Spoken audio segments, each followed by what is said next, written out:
नमस्कार दोस्तों। ब्लडी सत्य के आज के इस एपिसोड में एक ऐसी खतरनाक भूतिया घटना की कहानी लेकर आ गया हूं जिस कहानी को सुनने के बाद मैं सच बता रहा हूं, आप इस दुनिया में किसी के भी ऊपर विश्वास नहीं कर पाएंगे। आज की जनरेशन के लोग ये कहते हैं कि हम अपने खानदान के ऊपर विश्वास ना करें, खुद के ऊपर विश्वास ना करें, लेकिन अपने दोस्त के ऊपर खुद की जान से भी ज्यादा विश्वास है। लेकिन सच बता रहा हूं, ध्यान से सुनेंगे तो आज विश्वास नाम का शब्द आप अपनी दुनिया से भुला कर रख देंगे। ज्यादा पुरानी घटना नहीं है, अभी से लगभग 1 साल पहले की। मार्च 2024 के टाइम पे मुस्लिम धर्म के लोगों का एक ऐसा त्योहार या फिर एक ऐसा ड्यूरेशन आया था जिस ड्यूरेशन की एक रात को वे लोग पूरी रात जाग कर ऊपर वाले की इबादत करते हैं, प्रेयर करते हैं, प्रार्थना करते हैं। तो बहुत सारे जो कम उम्र के बच्चे होते हैं ना, उनके लिए तो ये बहुत अच्छा टाइम होता है कि यार अपने दोस्तों के साथ समय बिताएंगे, थोड़ा घूमने फिरने जाएंगे। तो ऐसे ही गुजरात के एक छोटे से शहर में मुसैफ नाम का लड़का रहता था। मुसैफ घूमने फिरने का और सिगरेट पीने का काफी ज्यादा शौकीन। जब कभी भी मौका मिलता था अपने 2-3 दोस्तों यारों को पकड़ता था और सिगरेट पीने के लिए चले जाया करता था। और आज तो पूरी रात उसे घर वाले जाग रहे थे, इसको भी जागना था, इसके दोस्तों को भी जागना था। इसलिए मुसैफ ने प्लान बनाया कि रात के लगभग 11:30-12 बजे तक अपने घर वालों के साथ रहते हैं, फिर कहीं घूमने के लिए निकल जाएंगे। 12 बजे तक वो अपने घर वालों के साथ रहा।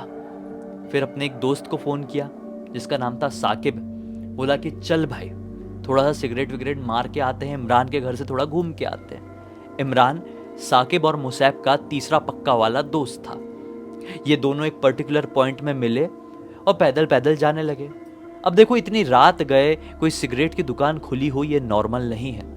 इन लोगों के पास कोई बाइक भी नहीं, कोई साइकिल भी नहीं, बस पैदल ही जा रहे हैं। और बार बार मुसैफ साकिब से कह रहा है कि यार कहीं दुकान मिल जाए तो बताना। साकिब बोलता है कि एक दुकान के बारे में मुझे पता है, थोड़ा वो जो कच्चा वाला जंगल वाला रास्ता है वहां से होते हुए अपन को दुकान मिलेगी। वहाँ पे बस्ती के लोग हैं, वो रात में जाग रहे होते हैं और उन्हीं की दुकानें रहती है।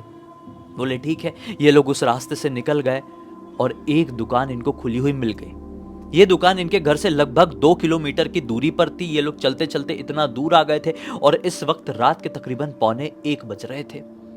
दुकान वाले अंकल से ये दोनों ने सिगरेट लिए हैं और फिर पता नहीं क्यों सिगरेट जैसी जलाए हैं तो अंकल एकदम झटके से 2 कदम पीछे हटे, दुकान बंद किए हैं और फिर इन लोगों से सवाल पूछने लगे कि कहां पर रहते हो तुम, इतनी रात गए, ऐसे बाहर क्यों भटक रहे हो, सिगरेट पीना किसने सिखाया। दुनिया भर की चीजें पूछने लगे।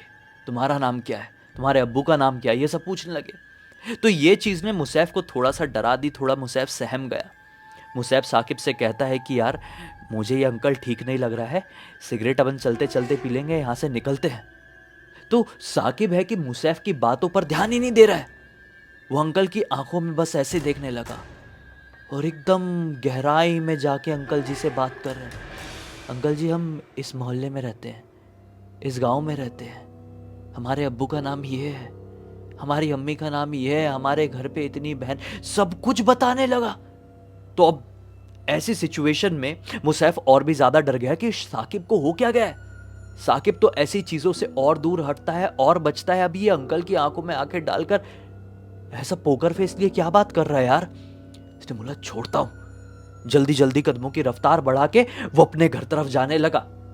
साकिब अभी भी अंकल के पास ही रुका हुआ है। थोड़ी देर तक ये तेज तेज चला है, मुसैफ थोड़ी देर तक तेज तेज चला है, फिर दौड़ना शुरू कर दिया। भागते अंधेरे में समझ में नहीं आ रहा था, वो इस एरिया में पहली बार आया था, वो एक अलग ही रास्ते में आ गया, थोड़ा भटक सा गया। अब इसको समझ भी नहीं आ रहा है, शिट, मोबाइल में सिर्फ 13% बैटरी बची हुई है, मैं कहां पर आ गया, कैसा करूं। इसने बोला अगर मैं मोबाइल की फ्लैश लाइट ऑन करता हूं और जरूरत पड़ेगी मोबाइल स्विच ऑफ हो जाता तो मेरी वाट है, इसलिए मैं फ्लैश लाइट ऑन नहीं करता हूं, ऐसे ही ढूंढता हूं रास्ता मिलना होगा तो ऐसे भी मिल जाएगा। हल्की फुल्की चांदनी रात तो थी, हल्का फुल्का लाइट थी, रोशनी थी, पिच ब्लैक डार्क ब्लैक रात नहीं थी। वो चलते चलते भागते भागते एक पेड़ के नीचे पहुंचा। बहुत थक गया था, बहुत हाफ गया था, बिल्कुल ऐसी ऐसी सांसें हो रही थी कि अचानक से उस पेड़ से ऐसी हिलने की आवाज सुनाई दी। ये घबरा गया कि अभी तक तो ये पेड़ नॉर्मल था, मैं आकर रुका तो अचानक से ये हिलने कैसे लगा। पेड़ के ऊपर देखा तो क्या पाया, पेड़ की डाल में इसका दोस्त साकिब बैठा हुआ है। इसे देखकर आंसू टपका टपका के रो रहा है। ये कुछ बोल नहीं पाया अपने दोस्त को, बस ऐसे ही देख रहा है। साकिब पेड़ से धीरे धीरे करके, जैसे कि समझ लो एक स्पाइडरमैन उतरता हो, वैसे पेड़ से धीरे धीरे उतरा। इसके सामने से आंखों में आंखें डालकर बिल्कुल वैसे ही बात करने लगा जैसे वो सिगरेट वाली दुकान वाले अंकल जी से कर रहा था। मुसैफ, तू मुझे वहां पर अकेला छोड़कर क्यों आया? उसके आंसू अभी भी टपक रहे हैं, लेकिन चेहरे में बिल्कुल कोई एक्सप्रेशन नहीं। मुसैफ, तू वहां पर मुझे अकेला छोड़कर क्यों आया? बताता क्यों नहीं है? वो अंकल, जैसे उसने वो अंकल 2 बार बोला, मुसैफ का दिमाग खराब हुआ, बोला यहां से ही भागता हूं। मुसैफ भागने लगा। उसको समझ में आ चुका था कि कुछ गड़बड़ हो चुकी है। उसके पीछे साकिब दौड़ रहा है, मुसैफ दौड़ रहा है, साकिब दौड़ रहा है। दौड़ते दौड़ते किस्मत इतनी अच्छी कि मुसैफ को एक गली, एक रास्ता दिखाई दे दिया जो उसके दोस्त इमरान के घर तक उसको लेकर जाता। बोलता है अच्छा हुआ इमरान के घर का रास्ता यही है। वो इमरान के घर के रास्ते की तरफ भागा। इमरान उसका बहुत अच्छा दोस्त था। अब जैसे वो इमरान के घर के सामने पहुंचा ना, तो क्या देखा कि इमरान के पिताजी की कार नहीं खड़ी हुई है। बोला अच्छा हुआ, शुक्र है ऊपर वाले का कि इमरान के घर पर कोई नहीं है। डायरेक्ट जाके जोर जोर से दरवाजा पीटने लगा। मुसैफ पीछे पलट कर नहीं देख रहा है क्योंकि उसको डर है साकिब दौड़ दौड़ कर तो नहीं आ रहा है। और जल्दी से इमरान जागा हुआ था, उसने दरवाजा खोला और तुरंत ये अंदर घुस गया। बोला इमरान दरवाजा बंद कर, बहुत बड़ी गड़बड़ हो गई। बोला क्या गड़बड़ हो गई, बता तो।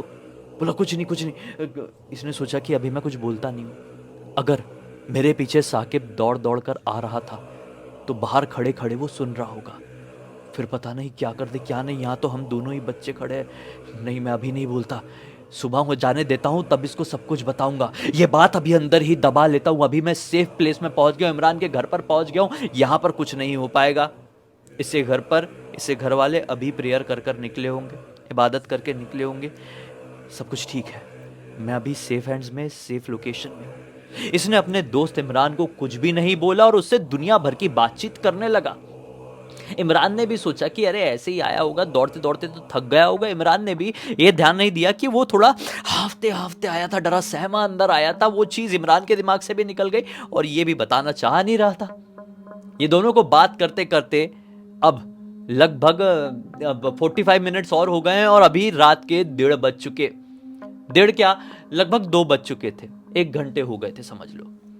रात के 2 बजे के आसपास पता नहीं क्यों बहुत भागा दौड़ी कर लिया था, बहुत ज्यादा घबरा गया था अपना मुसैफ। तो ये इमरान से कहता है कि भाई इमरान, अब मुझे बहुत थकान लग रही है, थोड़ी नींद सी आ रही है, मैं घर जाता हूँ। इमरान कहता है कि इतनी रात गए तो अपने घर तक कैसे जाएगा, तेरा घर थोड़ा दूर है, चल मैं तुझे छोड़ देता हूँ फिर आ जाऊंगा। इमरान के पास उसकी बाइक थी। ये दोनों इमरान के घर से बाहर निकल ही रहे थे, घर के दरवाजे तक पहुंचे ही थे कि कोई दरवाजा जोर से धक धक धक धक धक धक करके पीटता है। उसे बहुत जोर से घबरा जाता है कि शिट, आ गया है क्या साकिब। लेकिन इमरान समझ नहीं पाया था कौन है करके। इमरान भी रुक गया क्योंकि बहुत जोर से दरवाजा पीटा था बाहर से किसी ने। तो अपना ये मुसैफ इमरान से कहता है कि यार वही होगा पागल, जाके दरवाजा खोल। तो इमरान कहता है कौन पागल? ये बोलता है कि साकिब होगा। तो इमरान बिल्कुल चुप हो जाता है, कुछ बोलता नहीं है, इसका मुंह ध्यान से देखने लगता है।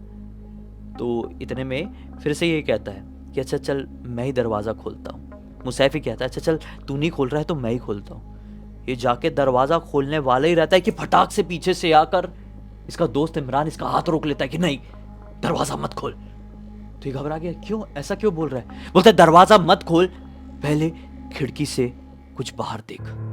दरवाजे के बाजू में ही थी इसकी खिड़की, इमरान के घर की खिड़की। इमरान ने इसके दरवाजा खोलने से पहले खिड़की खोल के बाहर देख लिया था। अब ये भी मुसैफ भी उस खिड़की की तरफ जाता है और बाहर देखता है तो क्या पाता है कि साकिब के पूरे पैर ऐसे टेढ़े हो चुके हैं, हाथ मुंह ऐसा ऐसा पूरा अखड़ गया है और उसके हाथ में एक मरी हुई बिल्ली है जिसका ऊपर वाला सर वाला पार्ट नहीं है, सिर्फ धड़ी धड़ है। ऐसी बिल्ली को पकड़ के खड़ा है और उसके मुंह में यहाँ पे पूरा खून खून लगा हुआ है। सारे को देखकर लिटरली मुसैफ इतनी जोर का घबरा गया कि उसने डर के मारे वहीं पे उल्टी कर दिया और उल्टी इतनी भयंकर हुई कि वो वहीं पर बेहोश हो गया। अब इमरान ने उसको जगाने की कोशिश किया होगा। थोड़ी देर बाद वो होश में आया होश में आया तो इमरान कहता है कि भाई तेरे साथ क्या हुआ, तू सच सच पूरी बात बता। तो ये सब कुछ A to Z इमरान से बताता है मुसैफ। सब कुछ बता देता है कि मैं घर से कब निकला था, कब साकिब से मिला था, कहाँ गया था, कौन सी दुकान गए थे, वहां पे क्या कुछ हुआ था, सब कुछ बताता है। फिर एंड में इमरान क्या कहता है कि भाई तुझे पता भी है कि साकिब तो 3 दिन पहले ही अपने छोटे वाले गांव गया हुआ था और वो वहीं पर है, वहीं पर आज का ये फेस्टिवल सेलिब्रेट कर रहा है। उसके तो यहाँ पर आने का कोई आसार ही नहीं, वो है ही नहीं यहाँ पर, ना ही उससे कोई भी घर वाले यहाँ पर है। तुझे वो कैसे मिल गया, कैसे तू उसके साथ सिगरेट पीने के लिए चले गया, कैसे तूने उससे बात कर लिया, मुझे कुछ समझ में नहीं आ रहा है। जो घर के सामने आया था थोड़ी देर पहले, जोर जोर से दरवाजा पीटा था, वो साकिब था ही नहीं। वो पक्का कोई जिन्नात, कोई भूत था, कोई खतरनाक आदमखोर पिशाच भी हो सकता है। क्योंकि जैसी तू उल्टी करके बेहोश हुआ है और मैं तुझे उठाने के लिए नीचे झुका हूं और फिर वापस से मैंने उठकर ऊपर देखा, तो क्या पाया कि वो बड़े विचित्र तरीके से ऐसा कूदते कूदते कूदते जंप मारते मारते, जैसे कंगारू जंप मारते हैं, जंगल की तरफ गया है।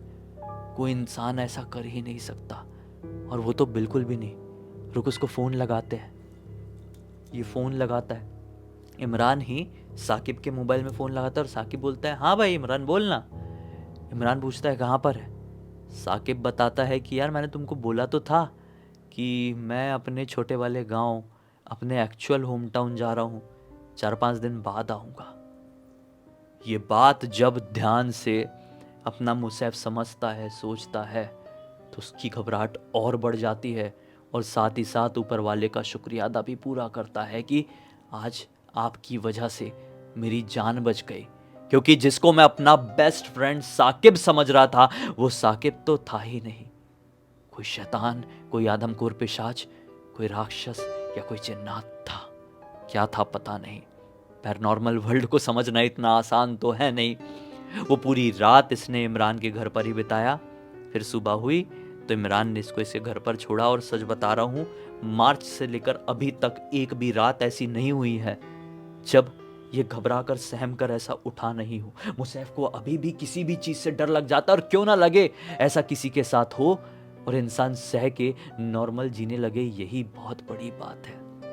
इस पूरी घटना की जानकारी मुझे किसी और ने नहीं, खुद मुसैफ ने इंस्टाग्राम पर लिख कर भेजा। बोला भाई पूरी दुनिया को बताओ और हैरान करो, जो लोग ऐसी चीज़ों के ऊपर विश्वास नहीं करते हैं, एक बार मेरे पास भेजना, मैं उन्हें बताऊंगा कि असली भूत कैसा दिखता है, असली शैतान, असली पिशाच, असली जिन्नात कैसा दिखता है।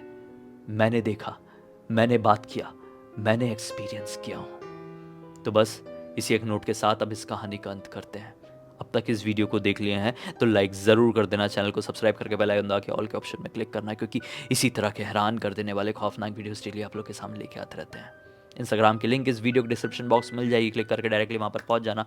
और इसी तरह की कोई भी कहानी, टॉपिक या जानकारी आप लोग के पास भी है तो लिख भेजना। हो सकता है हमारा अगला वीडियो कल आपके हिसाब से बन रहा हो। तो चलिए कल फिर से मिलते हैं, तब तक के लिए बहुत बहुत धन्यवाद। आपका दिन शुभ हो।